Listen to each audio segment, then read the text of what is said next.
የኤርትራ የፖለቲካ ትግል ታሪክ ረጅምና ውስብስብ ነው። ሀገሪቱ ከኢትዮጵያ ከተገነጠለችበት ጊዜ አንስቶ የተለያዩ የፖለቲካ ቡድኖች በኢሳያስ አፈወርቂ የሚመራውን የህግደፍ መንግስት በመቃወም ከፍተኛ ትግል ሲያደርጉ ቆይተዋል። እነዚህ ቡድኖች ከምስረታቸው ጀምሮ ለኢትዮጵያ ህዝብና ለቀጠናው ሰላም ቅድሚያ በመስጠት የኢሳያስን አገዛዝ አካሄድ በመቃወም የኤርትራን የወደፊት ዕጣ ፈንታ ለመቀየር ጠንካራ መሰረት ጥለዋል። አሁን ያለው ተጨባጭ ሁኔታ እንደሚያሳየው የእነዚህ ቡድኖች የትግል መንፈስ ከጊዜ ወደ ጊዜ እየጠነከረና አድማሱን እያሰፋ መጥቷል። ይህ በኤርትራውያን ዘንድ ትልቅ ተስፋን የፈጠረ የለውጥ ጅምር ነው። የትግሉ ዓላማ ለህዝብ የዲሞክራሲ መብትን ማረጋገጥና አምባገነኑን የአስተዳደር ስርዓት ወደ ትክክለኛው መስመር ለመመለስ ነው። በአሁኑ ሰዓት እነዚህ ቡድኖች በአንድነት እየቆሙ በአገዛዙ ላይ ከፍተኛ ጫና በመፍጠር ላይ ይገኛሉ። በዚህም በኢሳያስ አፈወርቂ አገዛዝ ላይ ያላቸውን ቅሬታ የሚያራምዱና የኤርትራን ነጻነትና ዲሞክራሲ የሚሹ በርካታ የተቃዋሚ ኃይሎች በኢትዮጵያ ዋና ከተማ አዲስ አበባ ተሰባስበዋል። ኢትዮጵያ እነዚህን የኤርትራ ተቃዋሚ ቡድኖች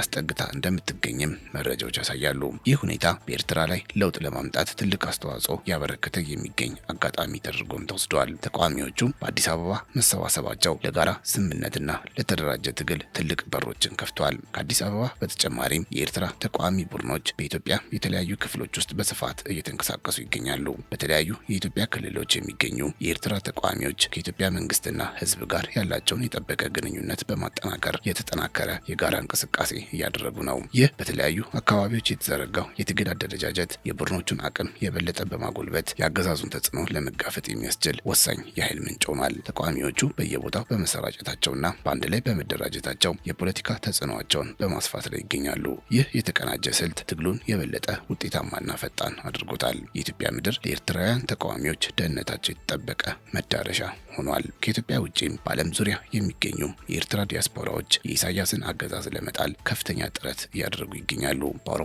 በአሜሪካና በመካከለኛው ምስራቅ የሚኖሩ ኤርትራውያን በገንዘብ በቴክኖሎጂና በዲፕሎማሲ ዘርፎች ትልቅ ድጋፍ በማድረግ ላይ ናቸው።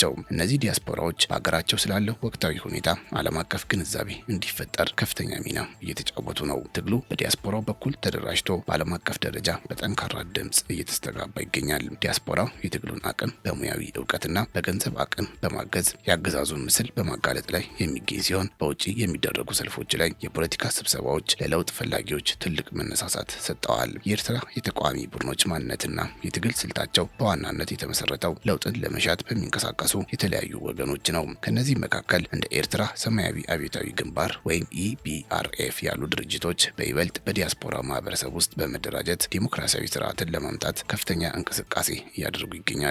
በተጨማሪም በሃይማኖታዊና ብሔራዊ ማንነት ላይ የተመሰረቱ እንደ አረንጓዴ አብዮት አስተላለፍ ያሉ የፖለቲካ ቡድኖች በኤርትራ ውስጥ የሚታየውን የፍትህ እጦት ለመታገል በሰፊው ይንቀሳቀሳሉ። እነዚህ ቡድኖች ከዚህ በፊት ከነበሩት የተለየ አዲስ የትግል ስልት በመንደፍ የኤርትራን ወቅታዊ የፖለቲካ ምስል ለመለወጥ ብርቱ ጥረት በማድረግ ላይ ናቸው። የእነዚህ ተቃዋሚዎች የትግል መርህ የተመሰረተው የኤርትራ ህዝብ ለዘመናት የኖረበትን የስደትና የአፈና አገዛዝ ለመቀየር ነው። ትግላቸው በዋናነት የፖለቲካ መብትን በማስከበርና የዜጎችን ሰብአዊ መብት በማረጋገጥ ላይ ያተኮረ ነው። የእነዚህ ድርጅቶች መኖር ለኤርትራውያን ተስፋ ሰጪ ነው። ከዚህ ጎን ለጎን የተቃዋሚዎቹ የትግል ስልት በዘመናዊ የዲፕሎማሲና የፖለቲካ መሳሪያዎች የታገዘም ነው። እነዚህ ቡድኖች ድምጻቸውን ለዓለም አቀፉ ማህበረሰብ በማሰማት የኤርትራን ወቅታዊ ሁኔታ ለዓለም ለማሳወቅ የቴክኖሎጂ አቅምን በስፋት እየተጠቀሙ ይገኛሉ።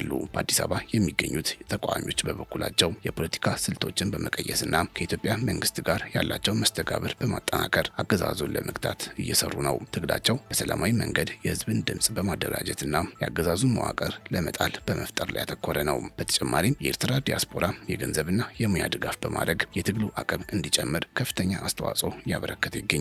ይህ የተቀናጀ የውስጥና የውጭ የትግል ስልት አገዛዙን በሁለት አቅጣጫ ለመፈታተን የታቀደ ነው። ተቃዋሚዎቹ በጋራ ተቀናጅተው መስራታቸው ለትግሉ ድል ወሳኝ መሆኑን በየጊዜው እያሳዩ ይገኛሉ። ለውጡ በቶሎ እንዲመጣ የሁሉም ቡድኖች ተሳትፎ በላቀ ደረጃ እየተከናወነ እንደሚገኝም ይነገራል። በዚህም ታዲያ የኤርትራ ዲያስፖራና በአዲስ አበባ ያሉ ተቃዋሚዎች የኢሳያስን አገዛዝ ፍጻሜ እያቀረቡት እንደሚገኝ ይታመናል። የተቃዋሚ ቡድኖች የጋራ ግባቸው የህግደፍ አገዛዝን አስወግደው የህዝብን ዲሞክራሲያዊ ጥያቄ መመለስ ነው። በውጭ ያሉ ተቃዋሚዎች በዲፕሎማሲው መንገድ ትግሉን ሲመሩ፣ በአዲስ አበባ ያሉት ደግሞ በፖለቲካዊና በስልታዊ መንገድ ትግሉን እየመሩት ነው። ሁለቱ የትግል አውዶች ተደጋጋፊ በመሆን በአገዛዙ ላይ ጠንካራ ጫና ይፈጥራሉ።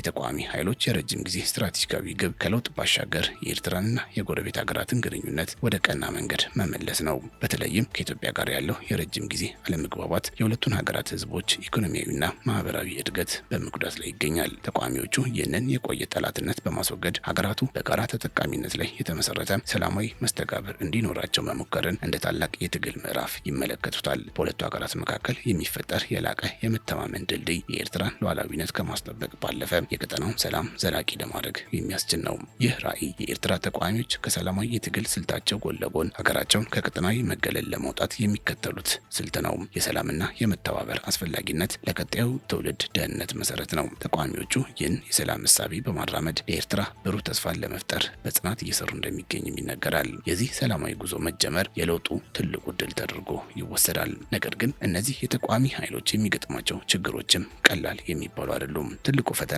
የህግደፍ አገዛዝ እስካሁን ባለው የስልጣን መዋቅር፣ የጸጥታ መቆጣጠሪያ ኃይልና በውስጥ የጥንካሬ አደረጃጀት ሳይለወጥ መቆየቱ ነው። ተቃዋሚዎቹ በተለያዩ የአደረጃጀት ስልቶች ቢንቀሳቀሱም በአገዛዙ መዋቅር ውስጥ የሚታይ ጉልህ የሆነ ለውጥ ማምጣት ግን እስካሁን አልቻሉም።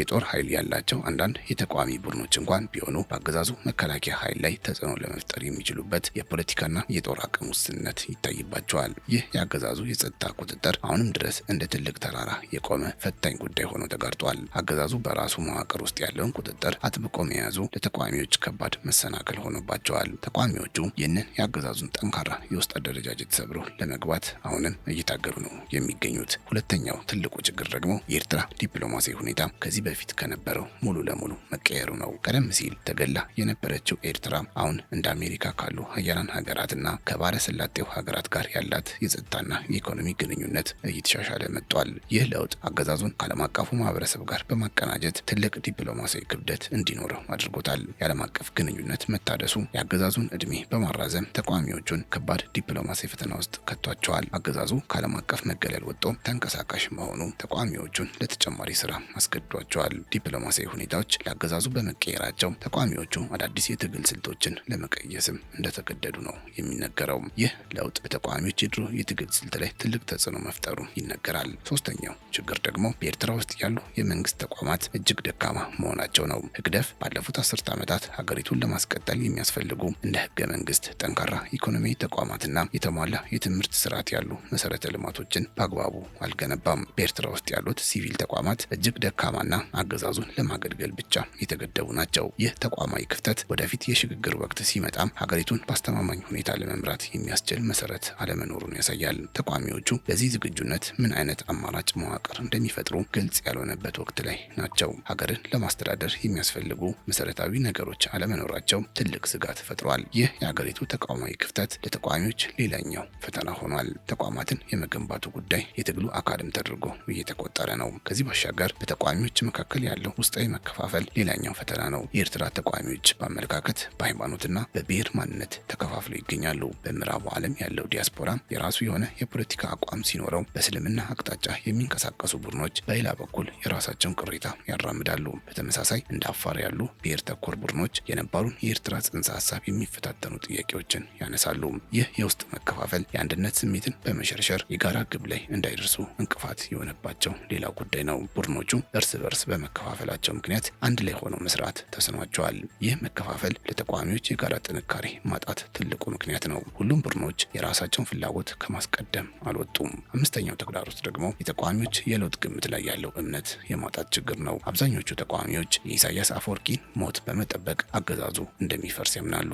ይሁን እንጂ የሻዕቢያ ተቋማዊ ባህልና የትግል ታሪክ ከግለሰቦች ባሻገርም የመቀጠል አቅም እንዳለው ጸሐፊዎች ይገልጻሉ። ይህንን እንደ ቀላል መመልከት ትልቅ ስህተት ሊሆን ይችላል። ተቃዋሚዎች የአገዛዙ መዳከም ወዲያውኑ ውድቀትን ያመጣል ብለው ቢገምቱም ድርጅታዊ አቅሙ ከኢሳያስ ባሻገርም የመኖሩ እድል የትግሉን ስትራቴጂ ዳግም እንዲያጤኑት የሚያስገድድ ነው። የኢሳያስን መለየት ብቻ መፍትሄ አድርጎ መውሰድ የዋህነት ሊሆን ይችላል። አገዛዙ ከግለሰቦች ባሻገርም ጠንካራ መሰረት ስላለው ይህ ጉዳይ ብዙ ሊሰራበት እንደሚገባም ይነገራል። ተቃዋሚዎች ከኢሳያስ በኋላ ምን እንደሚከሰት ጠለቅ ብለው ማሰብ እንዳለባቸው ይገለጻል። ስድስተኛው ችግር ደግሞ በዲያስፖራው ማህበረሰብ ውስጥ ያለው የፖለቲካ መከፋፈል ነው። በውጭ የሚኖሩ ኤርትራውያን በሁለት ጎራ ተከፍለው ይገኛሉ። አንደኛው ክፍል ህግደፍን የብሔርተኝነትና የነጻነት ትግል መገለጫ አድርጎ የሚያምን ነው። ሌላኛው ክፍል ደግሞ ህግደፍን ለአገሪቱ ውድቀትና ለህዝቡ ስደት ተጠያቂ ያደርገዋል። ይህ ክፍፍል የዲያስፖራውን አቅም በአንድ አንድ አቅጣጫ እንዳይውል የሚያደርግ ተግዳሮት ሆኗል። ዲያስፖራው ሀብታም ቢሆንም የፖለቲካ አቋማቸው መለየት ትልቁ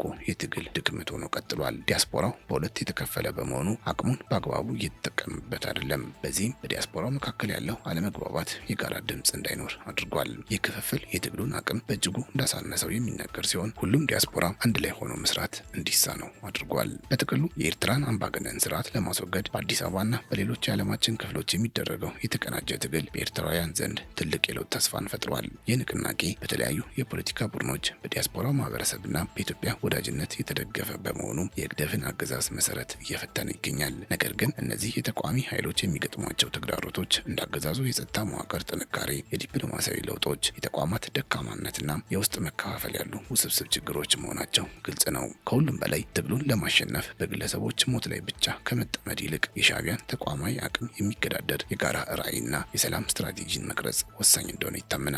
ተቃዋሚዎቹ እነዚህ መሰናክሎች በጋራ መድረክ ለመፍታት ከቻሉ የኤርትራን የወደፊት ዕጣ ፈንታ በመቀየር ሰላማዊ ሀገር መገንባት የሚችሉበት እድል ሰፊ ነው። ይህ የለውጥ ጉዞ የሁሉም ኤርትራውያን የጋራ ጥረት የሚጠይቅ በመሆኑ ትግሉ በጽናትና በዘላቂ እቅድ መቀጠል ይኖርበታል።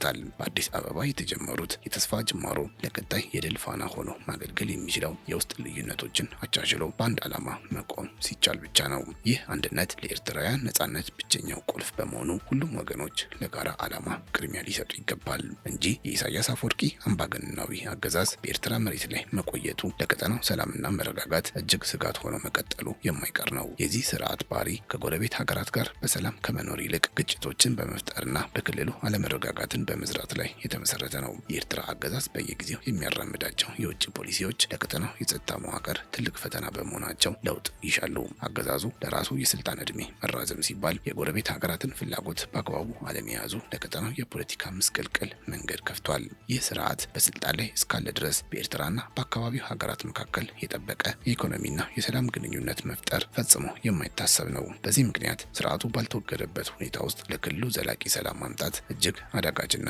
አደገኛ ጉዳይ ነው። የአምባገነኑ ስርዓት መኖር ለቀጠናው ህዝቦች የመረጋጋት ተስፋን እያጨለመና ለዘመናት የቆየውን ወንድማማችነት እየሸረሸረ ይገኛል። ይህ የፖለቲካ አደጋ በአስቸኳይ ካልተወገደ የክልሉ ሰላም የኤርትራ አገዛዝ በሚፈልገው መንገድ ሁሌም በስጋት ውስጥ ይቆያል። የኢሳያስ አገዛዝ መውደቅ ለቀጠናው ሰላም የሚሰጠው ዋስትና እጅግ ከፍተኛ ነው። ስርዓቱ በቆየ ቁጥር ለቀጠናው ሀገራት የሚፈጥረው ፈተና ደግሞ እየጨመረ መሄዱ አያጠያይቅም።